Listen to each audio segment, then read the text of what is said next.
Hi, good afternoon, everyone. Thank you for having Matthew Benson and I here at the Florida Citrus Sports Collegiate Esports Symposium. We are thrilled to have this fireside chat keynote address. Matt and I are old friends and new colleagues in the industry. So we're really thrilled to be here. And just a little bit about us. We're going to talk about everything esports, specifically scholastic, collegiate, high school, amateur, and some bold projections and future guesses of where we're going to be in this space. So a little bit about myself. My name is Neil Duffy. I've been in the collegiate esports world for 7 years, which means I'm an old timer.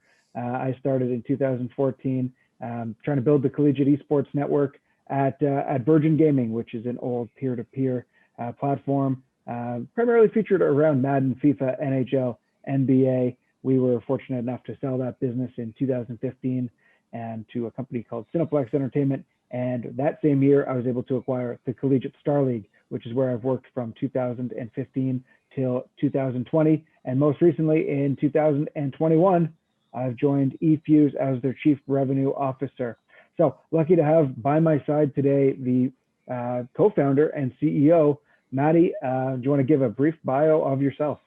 Yeah, I can't live up to the legendary stature of Mr. Neil Duffy, one of the founders of collegiate esports in many ways. But we founded eFuse and started eFuse a little over 2 years ago. But prior to doing that, I was actually working in venture capital in a venture capital firm here in Columbus, Ohio. I like to describe it as a slowed down Shark Tank. We were investing in seed and Series A stage companies, and I really enjoyed that experience, but always knew I wanted to get into esports, but also be an entrepreneur and not just be on the investment side. So in August of 2018, myself and my co-founder, Austin May, who's the brains of the two of us, set forth to build eFuse. And at the time, we were really looking to build a LinkedIn for esports and gaming and help gamers not only connect with other gamers who are passionate about similar games and similar esports, but also to help connect those gamers with different types of opportunities that exist in the esports and gaming space. So over the course of the last 2 years, we've raised a little north of $5 million. We've grown the platform, which is a web and mobile application, to over 500,000 registered users. We've hired some elite people to join our team, including Mr. Duffy here. And 2021 is looking like a great year. But in short, again, eFuse is this LinkedIn for esports and gaming where gamers can come and meet, compete, and be discovered. Fantastic. Thanks, Matt. And I think anybody who is at their computer watching this, we encourage you to go to efuse.gg and check it out and make a portfolio and dive into the platform. I think you're going to be pretty impressed with what Matt and the team have built. But let's talk, as an entrepreneur, from your early days in venture capital and now being a business builder, business leader, what are some of the key challenges that you see that we face right now in collegiate esports? Yeah, I think there's a few things specifically in collegiate esports that kind of come top of mind. It's really three things. First is discovery of talent.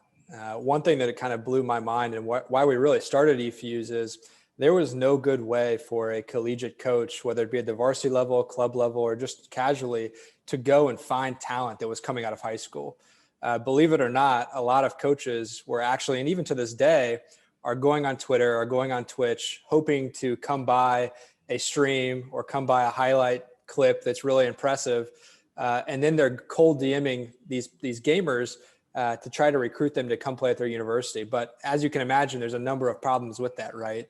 They have no idea where that person lives. They have no idea how old that person is and if they're even ready to come to school. It's very hard to verify their game statistics and prove that the highlight clip that you just watched is actually them and that those are actually their stats. And then beyond that, they really don't have a great way to communicate with them. So as a whole, the industry and collegiate esports has to have a platform to go and find this talent. So you can get the best of the best to come play at your college and be able to establish really tremendous competition, right? The second one is storytelling.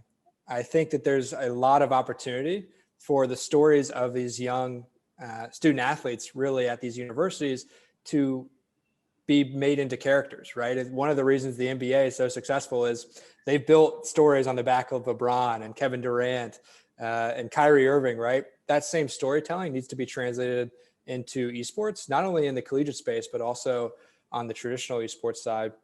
And then the last thing I think is accessibility, and making sure that these gamers coming out of high school that want to go play at the next level have an understanding of what opportunities are out there. I don't think many people even think that there are scholarships to go play varsity level esports at the next level, but there are. But so not only giving them that understanding and that education, but providing them the access to those opportunities and that direct channel of communication with those coaches. So discovery, accessibility, and that storytelling, to me, are three of the biggest opportunities and problems that collegiate esports has to solve. And hopefully eFuse will play a part in doing that. I think you're spot on. I would actually add in one more, and that's revenue.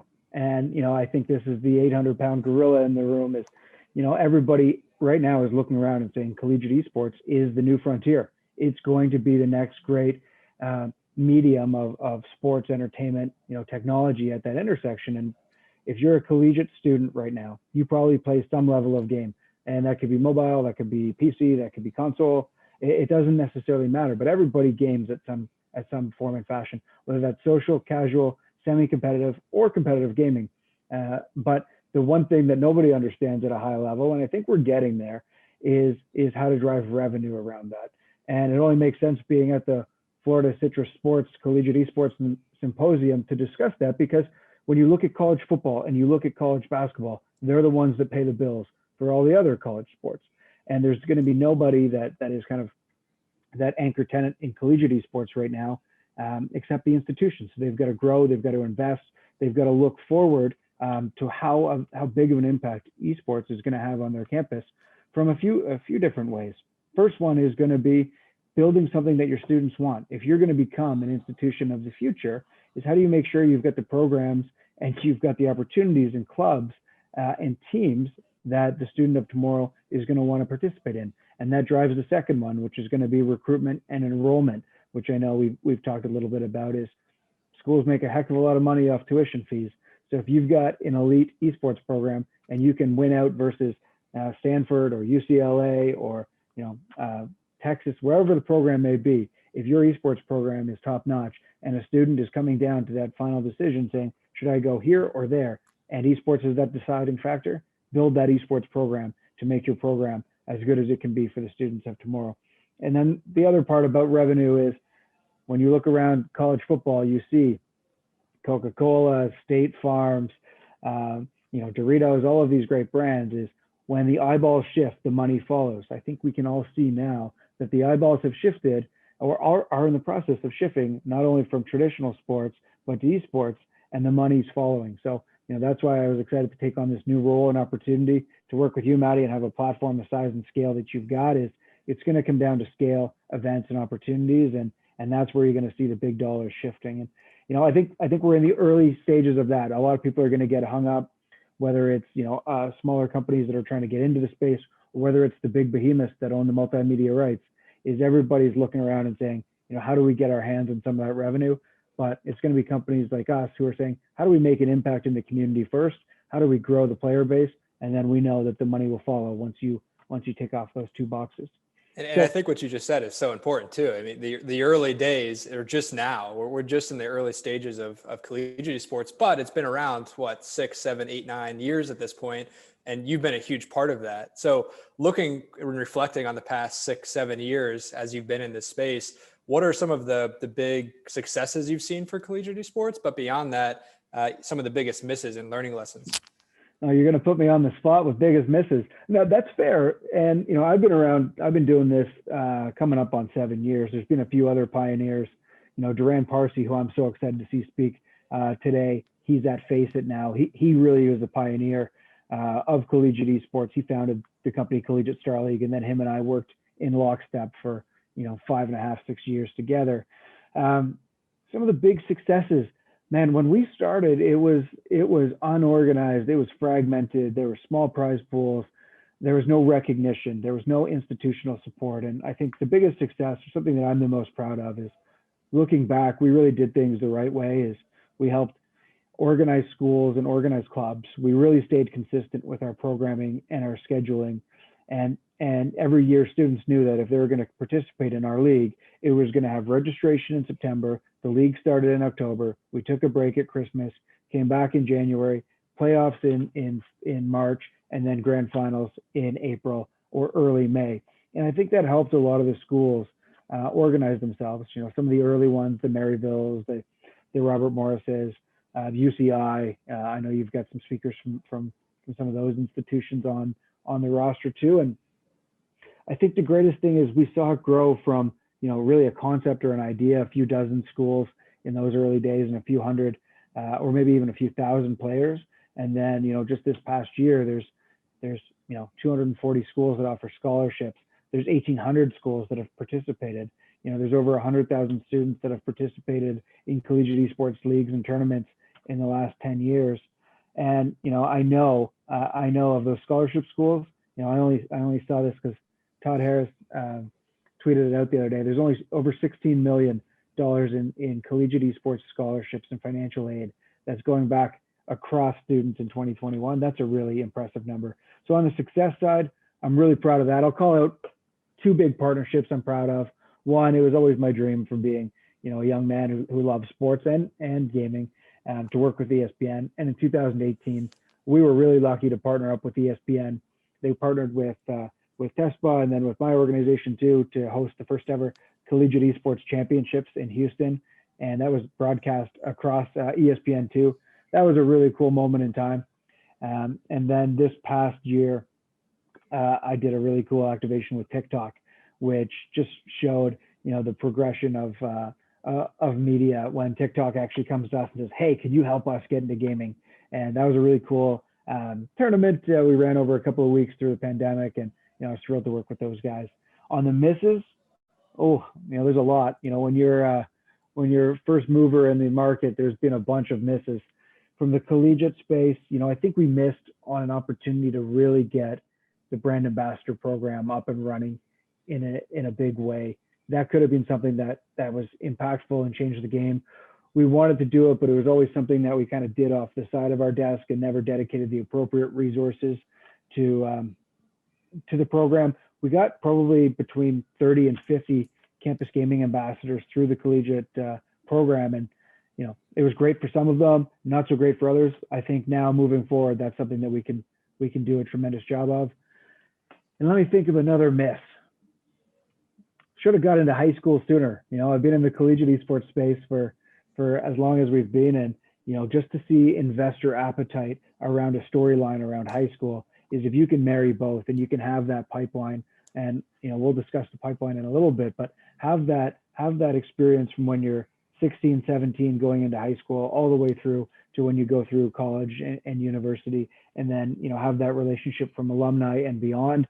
We had an opportunity that we kind of took a swing and a miss at of creating that perfect life cycle of a gamer. But, you know, I've had a lot of fun, learned a lot. I think that's the most important thing to bring into business now moving forward is, you know, I've learned a lot and we'll apply that to future businesses. But let me flip that back around to you, Maddie, is, you know, you've been in this space 2 years and you've got eyes wide open. You know, being a little bit younger than me is, you know, a great fortune. Where do you see the growth potential in the next, let's call it 1 year, 3 years, 5 years? I think that the thing to me, well, first of all, I think as a whole, we all have to be really patient. Like we're not going to develop collegiate esports overnight. It's taken 6 or 7 years and we're just now getting to where it's really hot. And there's still so much more development that has to go into it. So I think patience is crucial here. But as far as where the opportunity is, I think leagues still have to prove themselves. They have to play out. There's not a really well, and this is even at the pro level, there's very few leagues that have proven themselves out at this point. But I believe that there's a tremendous opportunity to take the traditional sports model, adapt it to the nuances of gaming, and create these leagues that mimic that of collegiate football and you know, the Ohio States of the world, right? How do you take that same model and those same brands and those universities and create those for gaming? I think that there's a cool opportunity there. When you talk about this league development, this team development, the storytelling, I also think there's a tremendous opportunity for businesses like ourselves to jump in and play a part on the infrastructure side of things. There's so much software and technology and opportunity that it will take to uphold this industry and continue to allow it to grow, whether that be on the recruitment side, whether that be on the retention or placement side. There are going to be businesses like ourselves that are going to step up and have to play a part. And in helping to facilitate those needs. So on the infrastructure side, I think there's an incredible opportunity there too. And then too, again, the storytelling piece. I think that there are so many cool stories that have yet to be told of the kids that are taking video games. Think about this: that are taking video games and getting a full ride scholarship to go play at a university, or taking it and going and playing at the pro level. That story is fascinating. Who would have thought growing up that you could take video games and go play at the next level, right? It's incredible. And we're not telling those stories often enough. So the more we can tell those stories, the more infrastructure we can build around that and around recruitment. And as we see these leagues and these universities develop, collegiate esports is primed for some tremendous growth over the next few years, but we've got to continue to stay the course too. Well, and I think you bring up a good point there around the infrastructure, and something that you and I have batted around and thought about is creating that inclusive atmosphere. And the way that I always think back is, when you're in high school, your whole goal is to find your community, find your friend group, find your tribe. And now that can be through sports, that can be through student government, that can be through academics, or that can be through gaming, that can be through music. And I think creating that inclusive atmosphere is so important. And for many years, I know when I was growing up, it was almost stigmatized if you played too many video games, because there wasn't the pathways. And right now you can look and say, I want to be a content creator or an influencer, or I want to be a professional or a semi-pro, or I want to get that scholarship. But talk to me a bit about, you've got a bunch of core properties and really unique properties that you've thought through and have created. Maybe walk us through, for the listeners, some of the properties you've created and how they drive inclusivity. Yeah, well, I think it kind of began when we first started eFuse. One of the first things we did after our initial fundraise, which was $2 million, is we stepped up and we said, we're going to give away $200,000 worth of scholarships and opportunities across the breadth of gaming. So no matter who you are, where you come from, we want to have an opportunity for you. For some, that's going to be a scholarship. For others, that could have been equipment, or it could have just been an experience with a mentor in the space. So from the beginning, it's been kind of at the core of eFuse to provide value and provide opportunities for the gamers. And in doing that, we've had opportunities and properties along the way that have been developed that aim towards that same mission. One of my favorites is WOTE, or Women of the Arena. And Women of the Arena is all about providing equitable opportunities for females in gaming, and providing prize pools that are at the same levels of those of the highest male-only tournaments, showcasing that there's just as good of talent in the female demographic in gaming, and also providing a place and a platform to tell the stories of those female gamers, and not only the successes, but also the struggles. Because the reality is, being a female in gaming is harder than, in some instances, than being a male and trying to work your way up in the industry. So what Women of the Arena has done is created a tournament where 32 of the best female streamers from across Fortnite and Warzone come together monthly to compete for prize pools that are $10,000, $15,000, $25,000. And over the course of 3 hours, they battle it out in front of thousands of viewers, and we see who rises to the top. But it's an incredible way for, again, these female gamers to have that opportunity for the prize pool, to tell their stories, and for us as a community to really embrace and see the talent that they have. Another example of this, I think, is within the opportunities portal on eFuse too. So aside from the tournaments that we're running, like Women of the Arena, we've got 23,000 plus opportunities that have been created on eFuse that are all kinds of different types of opportunities. So it doesn't have to just be the scholarship or the tournament on the weekend, right? It could also be finding a job in the industry. Many of us, myself included, are not talented enough to go play pro, or even at the collegiate level, or probably even to compete in the tournament on the weekend. That's just the reality. I love it, but I'm not any damn good. So how can I get a job in the industry? How can I find an opportunity to take this passion that I have for gaming and turn it into profession? The opportunities portal that we've created aggregates all of those different types of opportunities and provides that accessibility directly to any gamer within the ecosystem. And then the last one that I'll mention is Pipeline, and it has to do specifically with the collegiate esports sector. Pipeline is all about finding the talent coming out of high school and helping them get exposed to colleges across the nation. So within the Pipeline offering, we're not only creating an ESPN top 100-esque leaderboard, but beyond that, we're creating combines and recruitment show matches where college coaches are getting to come in and have direct conversations with the best talent in League of Legends, Overwatch, Rocket League, Fortnite, and being able to have a genuine, authentic recruitment conversation and pull them in.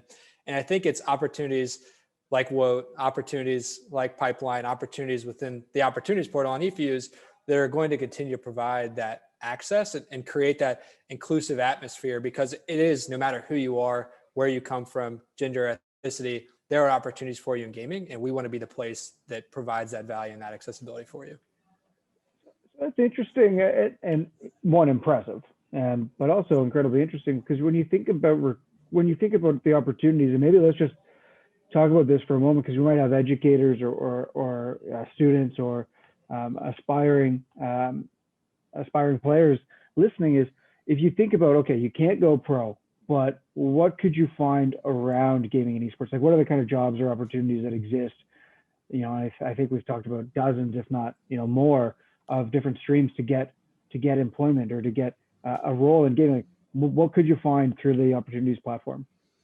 Yeah, so on the job side of things, or internship side of things, I mean, we have everything from graphic designer roles to game development to business development, all kinds of just different opportunities that might have more traditional skill sets kind of at the core, but they all intertwine with gaming. And other opportunities could be actually being a scout at a pro team like Evil Geniuses, or participating as a team owner in some instances, and being involved there. And so from that perspective, from the recruitment side, this is where it's fascinating to me. I'm a Canadian. I grew up in Ottawa and I live in Toronto now. So the premise behind collegiate sports, I'm a huge collegiate sports fan, but I didn't know the breadth and depth of recruiting and how much goes into that. And I think you've got a guy on staff, I think, you probably sought him out, Patrick Klein, who's got a deep background in recruiting. Maybe talk a bit about, if you're a high school student, how you get recruited or what the process is, and then some of the steps that you've created or Patrick has kind of brought from the traditional sports sense into how to streamline, I guess, the recruitment process. Because I think high school students would be fascinated to hear about how that goes. Yeah, so PK, Patrick Klein, like you mentioned, Chief Strategy Officer. PK spent a bunch of time in collegiate basketball, actually coaching within the Big Ten.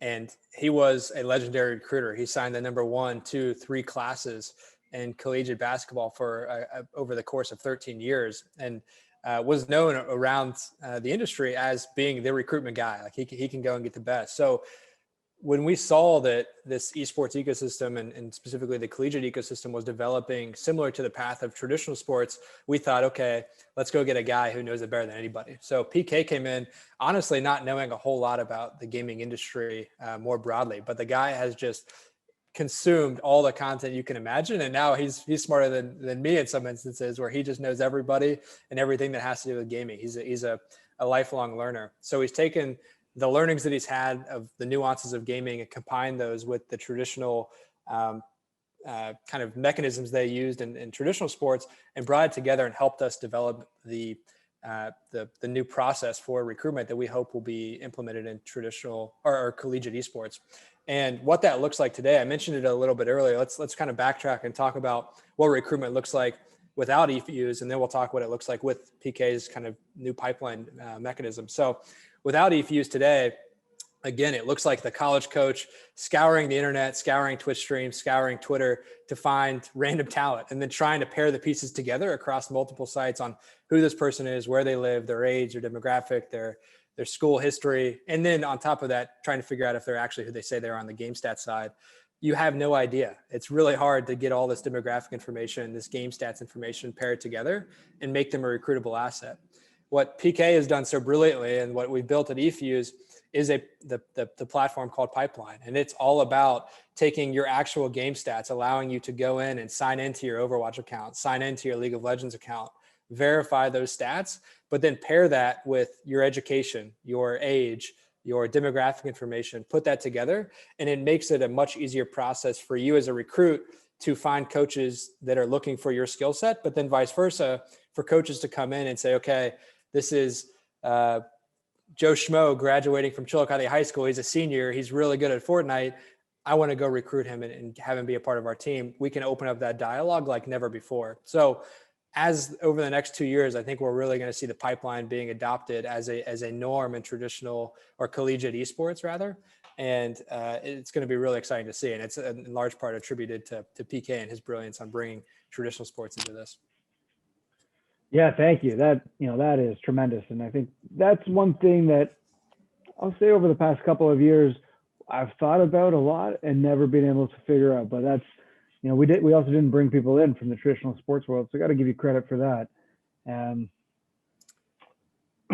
What do you think, Matty? Does it seem like it's that kind of time where it's the changing of the guards? Let's think about this for a moment. Is you're a relatively new company, your Q launched in December, 13, 14 months ago, open to the public January of 2020. Does it seem like there's the evolution, the changing of the guards from the old companies to, now that new generation of talent? And why do you think that is? I know I've got opinions on it, but I'll throw it to you first. Yeah, I think that we're definitely seeing that. And I think that the timing is just so happening to work out for companies like ours. I mean, the industry and society is really beginning to kind of open their arms to gaming and collegiate esports and just esports more broadly. So I do think there is a changing of the guard. I think there's a lot of value to the experience that you've seen over the last 6 to 7 years of what this has looked like. But it's also cool because I get to come in with relatively fresh eyes, a year or 2 years of experience in this industry, and be able to adopt those new practices. So I do think it's somewhat a changing of the guard, but it's going to require the experience of individuals like yourself to help pave that path forward. So I'd love to hear from you kind of the evolution that you've seen over the last 6 to 7 years and how these young professionals and entrepreneurs are leading it. Yeah, I had a conversation yesterday with Mark Garvey Candela, who, if you're watching this, esports, Collegiate Esports Symposium, you probably know who he is. He is about as influential on this scene as anybody over the past, decade or so. And, one thing that we were riffing on was he said, if you want to know what the future holds, ask a student what their dreams are. And I thought that was so poignant, for the reason being is, I think the reason we're seeing such a great turnover and such an emergence of new burgeoning companies that are just, amazing, is because the students that 5 or 6 or 8 years ago were just going into college and they wanted to create these programs, they struggled fighting against administrators, or they struggled, lack of funding, lack of infrastructure, but they persevered and they built their esports programs on campus. And there's so many of them that are, pretty amazing that have been student led. And I think now you're starting to see those people that have now graduated and are 1, 2, 3, 4 years removed from college that are saying, I want to put my passion into play, and they're building companies. Yourself could be an example. A guy like Kevin Huang, who helped build the University of Washington program, and now look at all the great things he's doing at Twitch Student and Amazon. I think that's why we're seeing that turnover, is when TESPA and CSL were founded, a decade ago.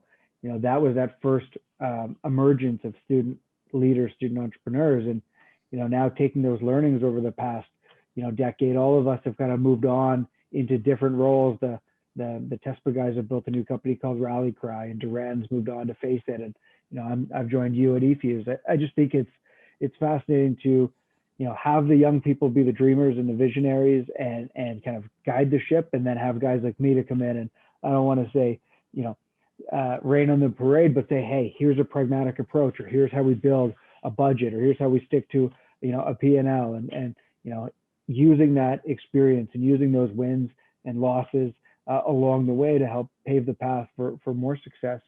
I think if we're going to build collegiate esports, we've got to do it with the student in mind and at the top of mind. And that's why having a good mix, as you mentioned, taking the experience and the knowledge, but also applying that enthusiasm and ambition is going to create a really special thing over the next couple of years to come. So I think not necessarily a changing of the guard, but an evolution of the space that's required to keep pushing it forward. To go back to our good friend PK, well, he loves this saying, it's the compound effect. Over the last couple of years, I mean, the industry and collegiate sports has just gotten better and better and better and better. And it's the learnings of individuals like yourself that have allowed companies to do that. And I think will allow that to happen moving forward too. But Neil, tell me a little bit about, I think 2020 was crazy in so many different ways, right? But we're transitioning, we're into 2021 now. and things are looking up. Things are looking really good for gaming and esports more broadly. But I want to hear some of your big goals that you may have for yourself, for eFuse, or for the industry more broadly in 2021. Well, I think that is, that's a tough question to answer, but, probably completely relevant to what do we want to see and what do we want to achieve. And, I'm in the business building phase of my career in my mid-30s. And I think it's really important to sit and kind of look around and say, how can we leave an impact that's kind of better and greater than when we started? And I think we've done some really great work in the early days of collegiate esports, but I want this to be fundamental to a student's experience as they grow up and enter into college or university and beyond. And, some of my best friends from college, when I went to the University of Western Ontario in London, Ontario, Canada, very proud Western Mustang, is I met some of my best friends through, not through the classroom, but through the extracurriculars that I participated in. And it just happened to be student government. We also ran a Madden tournament in the dorms with a couple of my dorm mates, $20, winner take all. And we'd play that all the time. And I'll tell you what, I never won. I loved the game and I would always participate, but I never ended up winning. So my big goals is to leave the collegiate esports space in a much better spot each year. So whether it's 2017 to 2018, 2018 to 2019, 2019 to 2020 and beyond, is how can we just get more institutions on board? So from the education standpoint, is how do we get more schools that adopt it and believe in it? Because there's still a certain level of, this isn't for our school. Maybe some of these other smaller schools might believe in it, but, we're going to be a loud and proud football school or basketball school. So how do we get those administrators and deans and provosts, and how do we get them involved and really buy in and adapt their programs to it, to embrace it? Because it's not, you can't have football or esports. You can have both, and every school will have both. In our lifetime, every school in North America, I can say that confidently, every school in North America will have an esports program. And I remember 5 years ago, I was speaking at the Sports Manias conference down in Florida, actually, in Miami, and I almost got laughed out of the room because I said, in my lifetime, esports will be one of the 3 biggest sports in the world. And, there's people from Fox Sports there, there's people from ESPN there, CBS Sports, and, they all kind of, thought, who's this esports guy talking crazy? And now 5 years later, I can confidently say, put basketball, soccer, esports, it's in the top 3 globally without a doubt. My big goal, to kind of bring it back to your question, and my big goals are to get more brands involved and to get really meaningful brand engagements. And, that's obviously my job as chief revenue officer is how do I drive the dollars? But with that, it's how do I create impact and how do I create, campaigns that are going to be important for brands to come in? Because if you build something that they can't live without, the dollars will follow. So whether that's a brand like Bumble, and I've mentioned them many times, I think we've just got the best programming for a brand like Bumble. They're all about women empowerment and women making the first move and women having confidence. And I think, Women of the Arena is such a great opportunity to do that because all of those characteristics shine through in that tournament, getting the best women, showcasing them, having them compete, and then crowning a champion at the end of the day is all about just that movement. I think getting more non-endemics, this is a bit of a buzzword to say getting non-endemics in the space, but where's the big brands, like the Coca-Colas or the Bud Lights or the Doritos or some of those folks that should be in collegiate sports, the Geicos, Progressive, State Farms, having those conversations with them to make sure that they know this isn't a fleeting audience. This is very much, right in the wheelhouse, or right in the heart of where you guys need to be to put your marketing dollars to work. If you're putting your marketing dollars to work in collegiate sports, well, you should be carving out 10 to 20% of that budget to make sure that you're getting, right in the heart and soul of gamers, because they're sports fans too. They're music fans too. They're live event fans too. And, gamers are, that generation. If you're in that demo right now, brands need to be speaking to you. If a non-endemic brand doesn't have an esports and gaming strategy, they may as well go the way of the dinosaur because, they're late to the game. But I want to be able to educate and talk to them. I want to help get more brands in the space because it's not all about eyeballs and impressions and engagements. It's about creating curated experience and curated moments that people will never forget. And brand affinity will drive that. So that's my big goal. Is it's a lot of conversations, a lot of education, and then I know you want to hear this, Maddie. It's going to be, you know, a lot of brand deals and getting them involved, because I know if we get them involved, they're going to stick around with us because we can deliver on what we say we can, and that's across the board. Tournaments with Warzone, WOT with Women of the Arena, Co-Ed Cup, the pipeline stuff, the combine stuff, and then I can't reveal it yet, but we're going to have a monumental reveal in a couple of weeks of something we're gonna drop in May. And you know, I'll leave that for the press release. But I want to flip that back to you, Maddie. Talk about you. You know, you've been, you know, building this business. You just raised, you know, a bunch of capital to kind of execute against your goals. But what are they? Tell us, what are your goals for 2021? Yeah, I think one of our phrases internally is impacts the North Star. So that always is going to be the case. And what that means to us is, how do we provide as many opportunities as possible through the eFuse platform, or at least bring those to a central place. So one of our core KPIs that we're going to be looking at is can we get a bunch of opportunities into the platform? That's kind of number one. Let's get all of the tournaments, all the team openings, all the scholarships onto eFuse, so we can provide that access to the aspiring gamer, to the individual like myself, who's going to try to find a job in the industry, try to provide that value and that impact. I think outside of that, we want to continue to grow the platform, right? So we have 500,000 people that have joined the eFuse community to date. And this year we want that to be over 2 million. We want to get 2 million people into eFuse, being a part of the ecosystem. And I think we'll see that. I think we're seeing the community buy in and accepting us as part of that. And I'm really excited for that growth. Beyond that, we want to continue to raise money and continue to provide additional opportunities and at our company for people working with us. But beyond that, also continue to ramp up new tournaments, new properties, and provide those experiences for the gaming community. And that takes capital, right? So all of that considered, more people joining, more opportunities on eFuse, continue to raise money, and continue to build a brand in a community that is truly for the gamers and is about impact as the North Star. So that's what's important to us, and really excited for 2021, and excited to have you bring in the dollars so we can keep it all moving.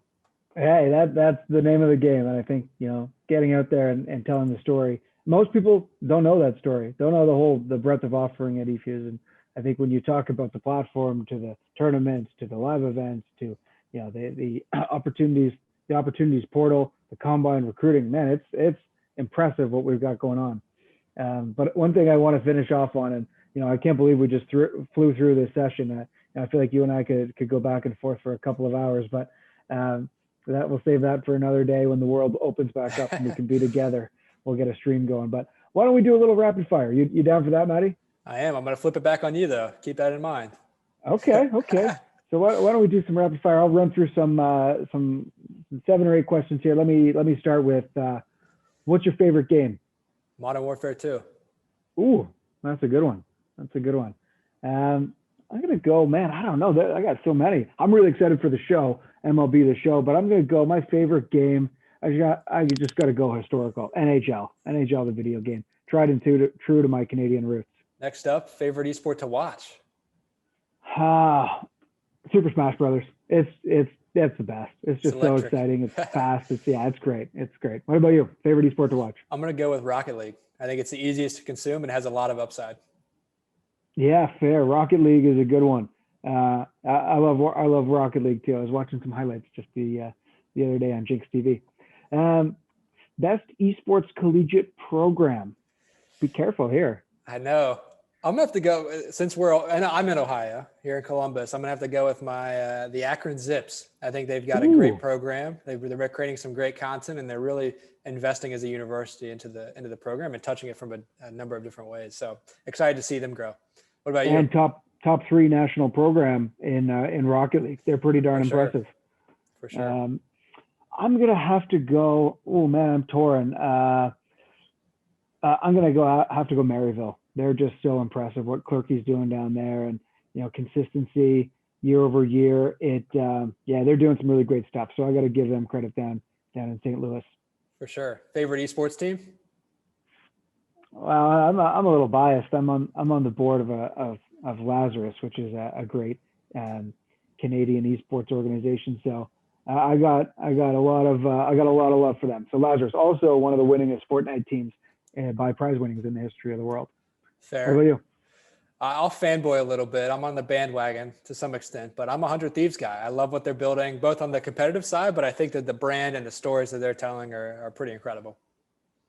100 Thieves, yeah, they're pretty impressive. I'll give Nate Chuck credit and the team over there. They've done some amazing things.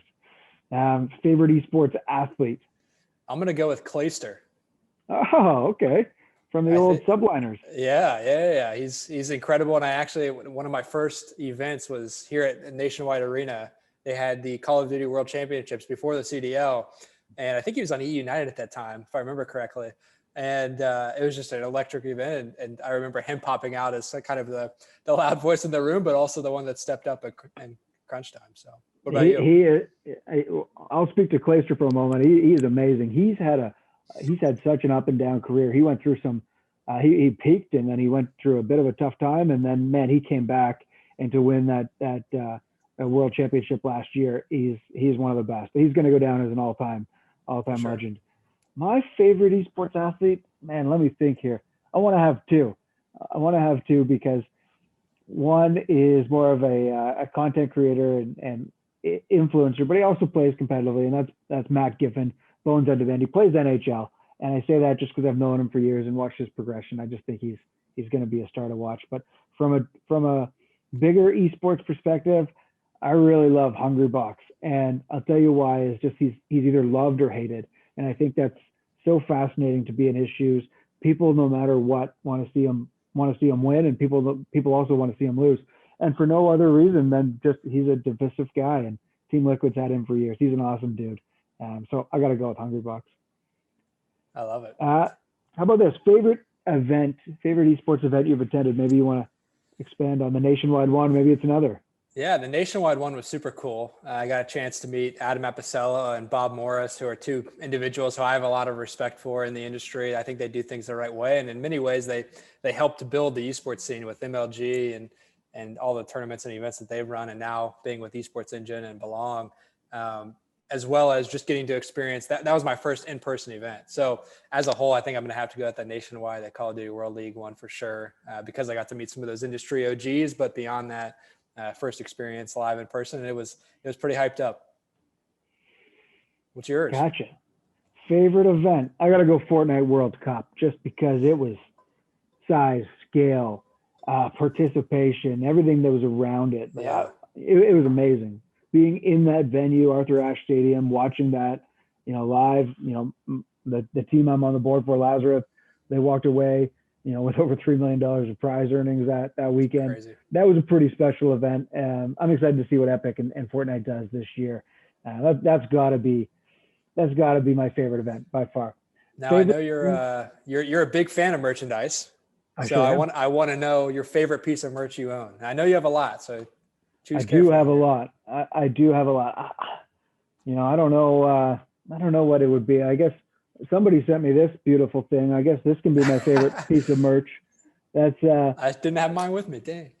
Yeah, that's okay. That is the eFuse hat. I love this, but Champion. I love what Champion does. Andy and the team over there have just done such great work on merch. They sent me a bunch of samples, so I got to go with the Champion hoodie. Also, my friends over at FaZe Clan sent me a bunch of their swag, so I got to go with theirs. But what about you?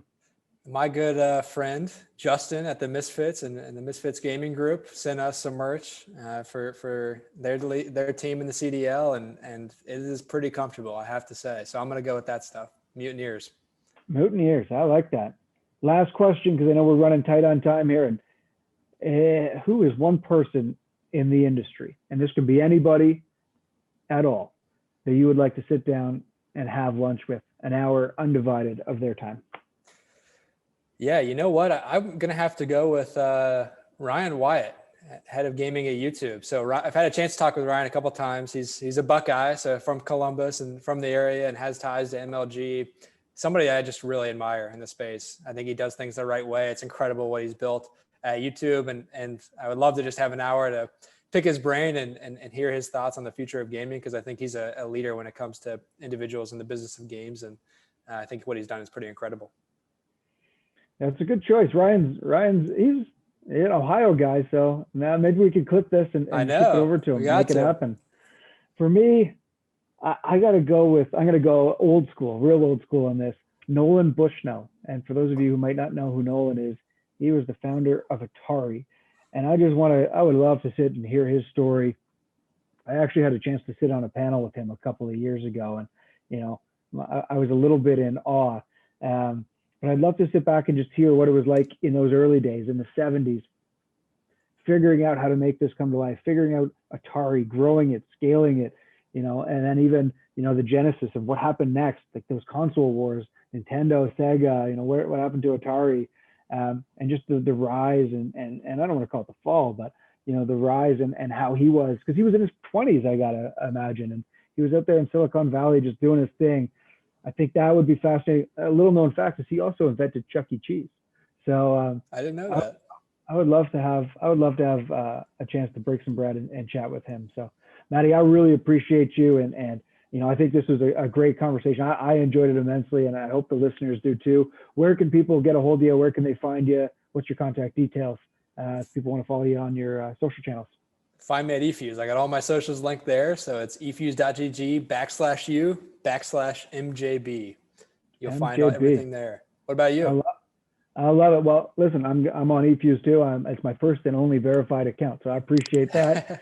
But if people want to find me, they can also reach out if you're a brand or a partner or a sponsor and you want to get involved with eFuse. Neil at efuse.io. Hit me up. I would love to chat with anybody. Really appreciate Florida Citrus Sports hosting this Collegiate Esports Symposium. It's been a lot of fun. We're thrilled to open it up, and I can't wait to actually sit back, get some popcorn, and watch the rest of these speakers fill us in, tell their stories, and educate us on the space and all the great other brands, companies, and people that are out there. So thank you guys very much. Appreciate you all, and we'll see you again soon.